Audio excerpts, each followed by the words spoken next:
Dito ako dahil sa Mega. Narito ako dahil sa Mega. Narito ako dahil sa Mega. Ako si Aladin Opandes. Pero ang tawag nila sa akin sa tabi at dito sa laot, si Alpha Papa.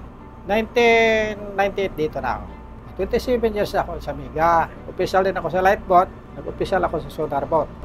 Hanggang tuloy-tuloy na. Pero masaya. Hindi lang naman ako.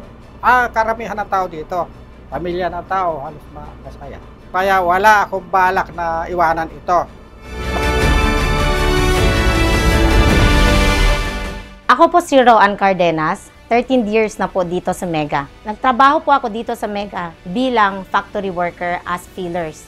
Na nag-evolve po ito with my current position as a fish preservation in charge. You see to it yung mga isda na dinideliver sa kaning with good quality.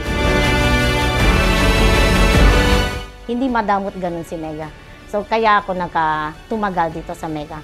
Last 2019, it's my first time to train sa seminar po kami doon sa Davao. Yun, first time din po ako nagsakay ng eroplano.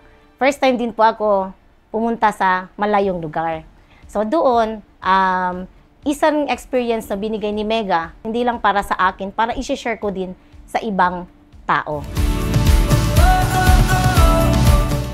Isa sa pinakagusto ko din po sa Mega is yung malasakit. Yung time na yon, nagkaroon ng malubhang sakit ang anak ko. Dito po sa Mega, binibigay na priority po is yung family. Napakahalaga po sa akin ito bilang isang empleyado at bilang isang ina.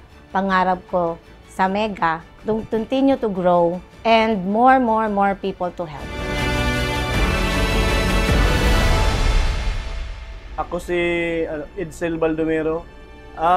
Nag-umpisa ako sa Mega dati bilang isang tinatawag dito na murami. Tapos yun ang pag-start hanggang lumipat ako kay Captain Alpha Papa. Doon ako nag-start sa kanya na nag-train. Siya ang nag-train sa akin hanggang na umabot ako sa naging kapitan din sa barko. Dito sir sa trabaho naman kasi ang kalaban dito bagyo tsaka homesick.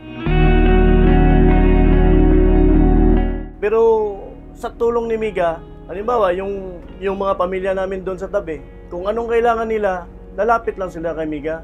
Para kami, at least kami dito, yung iniisip namin, trabaho lang namin. Yung pamilya namin, si Mega na ang bahala doon. Dito sa Mega na napaaral ko yung anak ko, na pag-graduate ko sa college, hanggang sa nakatapos siya. Si Mega kasi, hindi ka pababayaan na kung halimbawa na may kailangan ka, emergency, madali mo lapitan si Mega.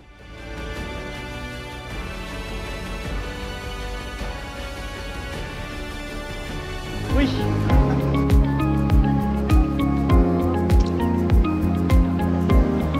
Edsel, maraming salamat sa pagiging mabuting employee. Inspirasyon na sa amin, ang dedikasyon mong panghandog lamang ang magandang serbisyo. Inspirasyon din sa amin ang pagiging mabuti mong kapitan. Hindi lamang sa Mega, kundi pati sa sarili mong pamilya. Narito ang isang regalo para sa patuloy pang biyahe ng buhay mo. Grabe!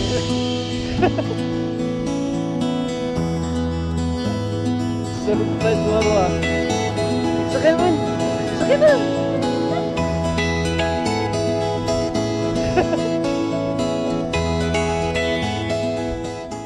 Happy 50th anniversary, Mega! So, happy 50th anniversary. Sana lahat maging masaya. To my Mega family, happy 50th anniversary!